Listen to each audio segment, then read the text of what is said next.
We're learning more details about the deadly shooting at an ICE facility in Dallas yesterday and the suspect behind it. Investigators say one person was killed and two others critically wounded in the attack. No ICE officers were injured, and the shooting victims were all detainees. Their identities have not been released. Authorities identified the gunman as 29-year-old Joshua John. He died of a self-inflicted gunshot wound. Now, DHS officials say John fired indiscriminately at the facility from the rooftop of a nearby building.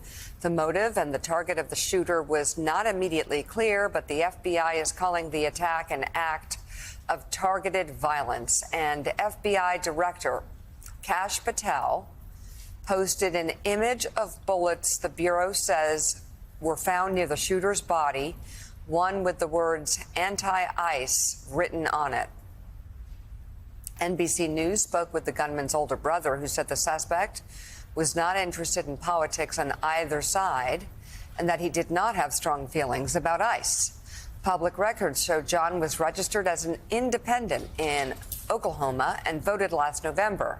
According to the New York Times, John voted in the Democratic primary in Texas back in 2020 and had an extensive online history, but showed little interest in politics, posting mostly about video games, cars, and drugs. The shooting is the third instance in recent months of a targeted attack against a Department of Homeland Security or related facility in Texas. Trump administration officials pointed to the incident as another example of political violence motivated by the left, blaming the Democratic Party's rhetoric for the attack.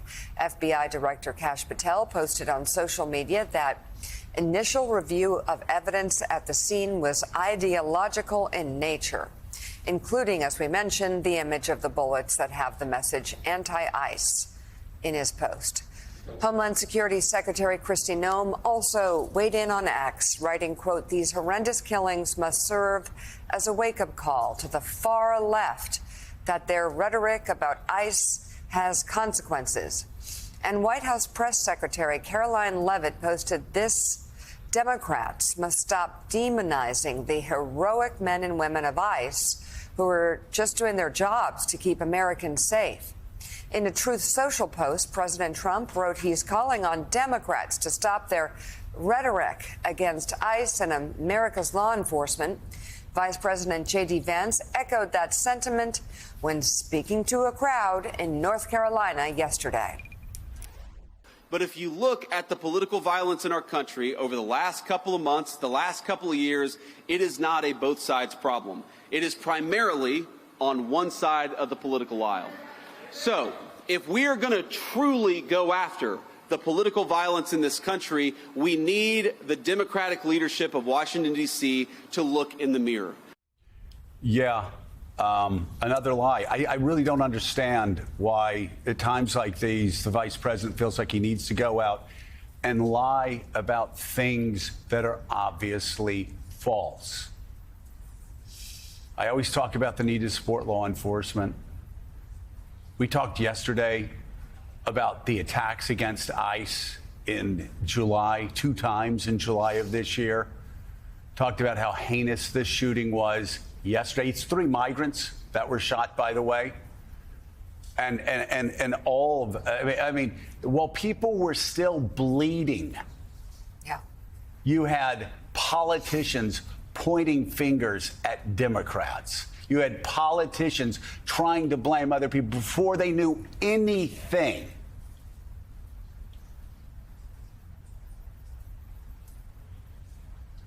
And then you have J.D. Vance saying something, again, that he clearly knows is false. As we said before, the Koch-funded Cato Institute, a libertarian institute that has always been seen as aligned with the Republican Party for the most part, certainly not with the Democratic Party, talks about politically motivated terrorism in the United States. You have 3,120, that's 9/11. And then on the right, 391 killings, 65 from the left. You have Willie, CSIS did a more expansive study of even more recent years. And the overwhelming number of killings are from the right. Now, listen, if there were a Democrat that was blaming the Republican Party for these killings, we would be very critical of them. But what is wrong with these people that they go out and they immediately start pointing at Democrats, saying, "Oh, this is where all the violence is coming from," when they know it's not true? And where were they when the Speaker, the most powerful Democrat in the House in Minnesota, was assassinated in her own home? Her husband, do we have her picture? Her husband was assassinated this summer. She was shot. This woman was shot dead in her own home. Her husband was assassinated by a man that had a hit list of 42 Democrats. A state senator, Democrat, another powerful Democrat, shot in his home 8 times. His wife shot 9 times. Their dog killed. And that is a tragedy. Just like every political killing is a tragedy, just like the Charlie Kirk killing is right. But the question is this: where was J.D. Vance after that happened? Did he go around making speeches nonstop? Where were right-wing media outlets when all of these things happened? I mean, my God, look at the first 2 things here in political acts of violence in the United States. You still can't get anybody on the right to admit that there was actually a kidnapping plot against Gretchen Whitmer, the governor of Michigan. They'll go, "Oh, that's like an FBI thing." And as far as Paul Pelosi having the hell beaten out of him by a man who was looking to kill Nancy Pelosi, a man who came in shouting the same things that they were saying on January 6th, "Where's Nancy? Where's Nancy?" Beat the hell out of Paul Pelosi, almost killed him. He'll never be the same.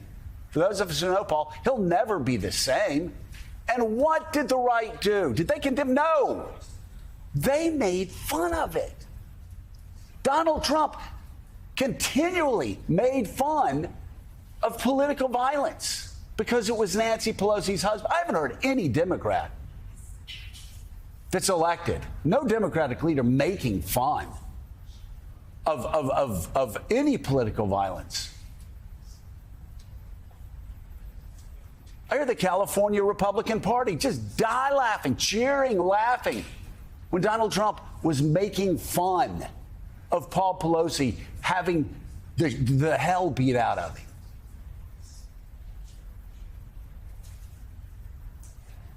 And why? Why do they do this?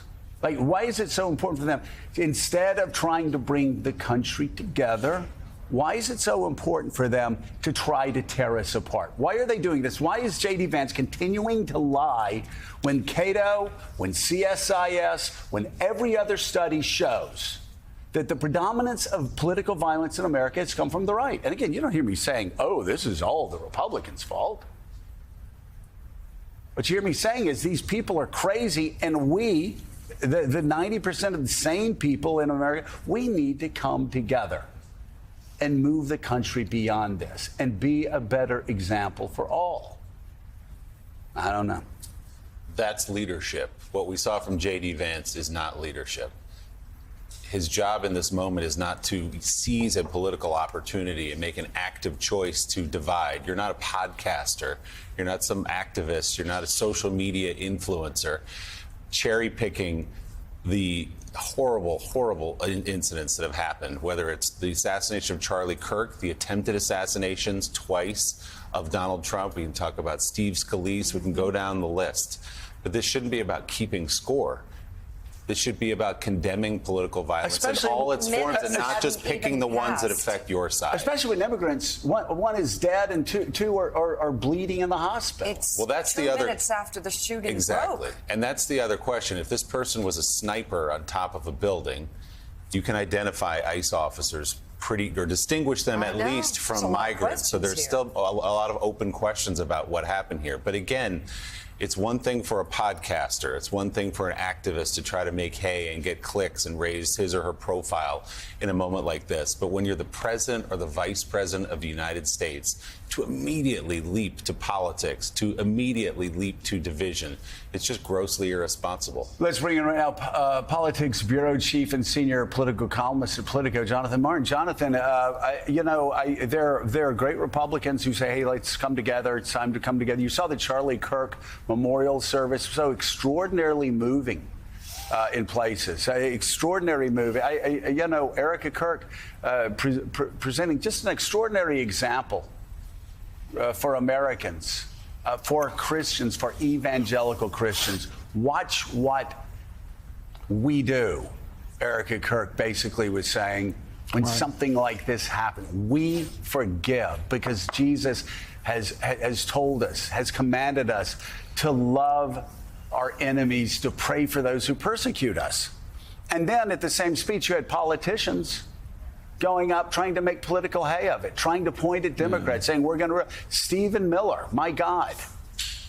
It's just, it was so discordant with the messages of love, faith, and hope that were presented at that service. And here we are, an immigrant is shot and killed. 2 migrants are bleeding out. And immediately, some of these Republican officials are running to X to immediately start trying to make political points by attacking Democrats. Because this gamer... Exactly. Yeah, I mean, it's just, I don't know, Jay Martin. We've been around Washington a long time. I've never seen anything like this.